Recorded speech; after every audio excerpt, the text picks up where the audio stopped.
अस्सलाम वालेकुम रहमतुल्लाहि व बरकातहू। उम्मीद है आप सारे खैर खैरियत से होंगे।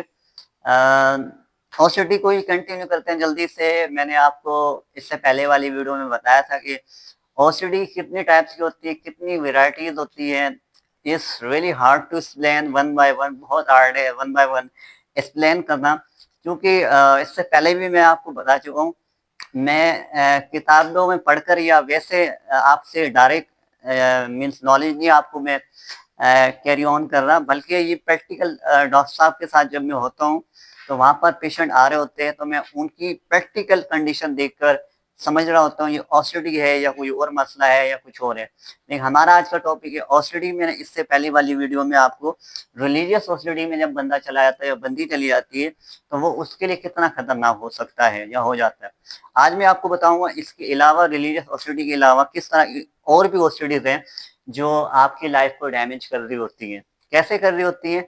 जैसे फॉर एग्जांपल, अगर कोई इंसान है, उसको अगर हेल्थ ओसीडी का शिकार हो गया, वो हेल्थ से मुराद है सेहत, तो वो कभी अपना हाथ देखेगा, कभी अपना चेहरा देखेगा, और कभी मतलब अपने आप को एक कॉम्प्लेक्स में चले जाना ना, ऐसा से महरूमी में चले जाना। मतलब दूसरे लफ्जों में अगर मैं कहूँ तो नाशुक्रापन। मतलब शुक्र अदा करें भाई। आप अगर लेट सपोज आप कमजोर हैं तो आप डाइट अच्छी करें, आप वर्जिश करें, आप अपने आप को इम्प्रूव करने की कोशिश करें, अल्लाह से दुआएं मांगे, तो अपना सही इलाज करवाएं। अगर कोई इशू है तो आप सही हो जाएंगे, वहम में ना पड़े आप। तो लेकिन बात वही है ना कि जब ओसीडी में बंदा होता है उसको कुछ नहीं समझ आ रही होती है, वो बार बार इतना ऑब्जेक्शन का शिकार हो चुका होता है, वो कंपल्जन बन जाता है। जैसे ओसीडी में मैंने आपको बताया था ना, फिर वो डिसऑर्डर उसके जहन में बन जाता है, तो बार बार हाथ चेक कर रहा होता है कि मैं कमजोर हो रहा हूँ, या अगर कोई बहुत ज्यादा मोटा है या मोटी है तो वो उस कॉम्प्लेक्स का शिकार हो जाता है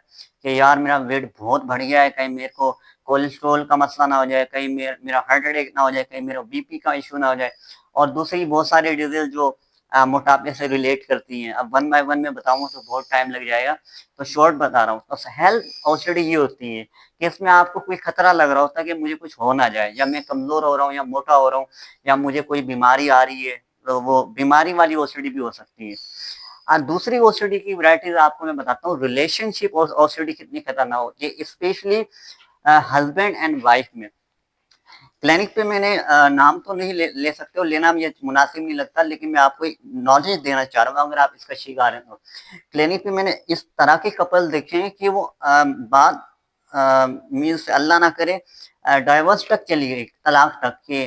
कहीं हस्बैंड कह रहा है कि मेरी वाइफ मुझसे प्यार नहीं करती है, कहीं हस्बैंड को ऐसा लगता है कि मेरी वाइफ मुझसे प्यार नहीं कर रही है, तो दोनों कपल आपस में डिस्टर्ब हो जाते हैं, अंडरस्टैंडिंग नहीं रहती है जो होनी चाहिए। इसी तरह से ये हस्बैंड से या तो जो वाइफ है वो बार बार पूछती है कि तुम मुझसे प्यार तो करते हो, are you satisfied with me, तो इस तरह से वहम का शिकार हो जाना। हालांकि उसको पता होता है कि यार हाँ भाई मैं तुमसे ही प्यार करता हूँ, लेकिन वही वाली बात है ना, जब बंदा उस फेज में चल रहा होता है तो उसको कुछ तक समझ नहीं आ रही होती है मेरे साथ व्हाट हैपनिंग, क्या हो रहा है मेरे साथ। तो इसी तरह से अगर हस्बैंड इसका शिकार है तो वो फिर दोबारा अपनी वाइफ से पूछता है कि तुम मुझसे प्यार करती हो।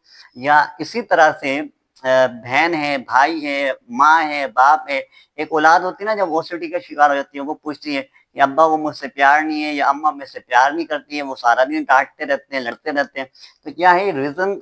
नॉर्मल ओसीडी भी हो सकती है, एक माँ बाप मार भी सकता है अपने बच्चे को, या बहन भाई का भी झगड़ा हो जाता है, ये नॉर्मल सी बात है। बट डेली डेली रूटीन में अगर ये आ जाए और 1 महीना, 6 महीने, 1 साल तक लॉन्ग लास्टिंग चल पड़े, तो ये ओसीडी का मसला आ जाता है। समझ रहे हैं ना आप? तो ये हो गई रिलेशनशिप ओसीडी। मतलब रिलेशनशिप में भले आपका कोई फ्रेंड हो, अगर लेट सपोज वो आपको बहुत ज्यादा रिस्पॉन्स अच्छा देता है और खुदा ना खास्ता कहीं वो मजबूर है, उस तरह से रिस्पॉन्ड नहीं कर पा रहा है, तो आप पता है क्या करेंगे? आप ये सोच में लग जाएंगे यार पहले तो बहुत अच्छा था, अब पता नहीं अचानक से क्या हो गया। तो ये मैं आपको बता रहा हूँ पहलू कि इंसान है मुख्तलिफ चैलेंजेस से गुजर रहा होता है। फर्स्ट ऑफ ऑल, अगर आपने ओसीडी से निकलना है, बगैर दवा के सही होना है, तो अपना गुमान अच्छा रखना है, पॉजिटिव रखना है, पॉजिटिव इंटेंट रखना है। सिर्फ अपनी मजबूरी नहीं, सामने वाले की भी समझनी है, भले आपको वो नजर आ रही हो या नहीं नजर आ रही हो।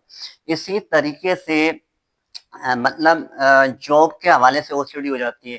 बहुत सारे लोग एग्जाम ही नहीं दे पा रहे होते हैं। क्यों नहीं दे पा रहे होते हैं? वो अपेयर ही नहीं होते हैं, उनको डर होता है कहीं यार हमने इतना पहले अटेम्प्ट किया लेकिन हमें कामयाबी नहीं मिलती है, पता नहीं होगा या नहीं होगा, वो पता नहीं का शिकार हो जाते हैं, मीन्स ऑस्टिलिटी का शिकार, 50-50 माइंड हो जाता है, डबल माइंड जिसे कहते हैं।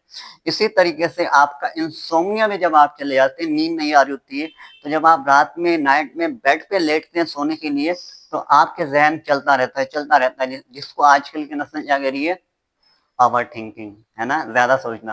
तो ज्यादा सोचना हलाकत है, बाय शेर खुदा हजरत अली करमुल्लाह वजह, तो कम सोचो, अच्छा सोचो। लेकिन क्या है, ऑस्टिलिटी में जब बंदा होता है इंसोम्निया की, उसको डर लगा रहता है, मुझे नींद नहीं आएगी, नहीं आएगी, नहीं, और वही होता है जिसका डर होता है, वो नींद वाकई नहीं आती है। तो अपने बॉडी को, माइंड को रिलैक्स करवाएं और सोचों से बचाएं। सोच एक फितरी अमल है, अच्छा भी आएगा, बुरा ख्याल भी आएगा, गुनाह नहीं है कोई। लेकिन गुनाह जब हो जाता है जब आप उस पर मुसल्लत हो जाते हो या वो आप पर मुसल्लत हो जाता है।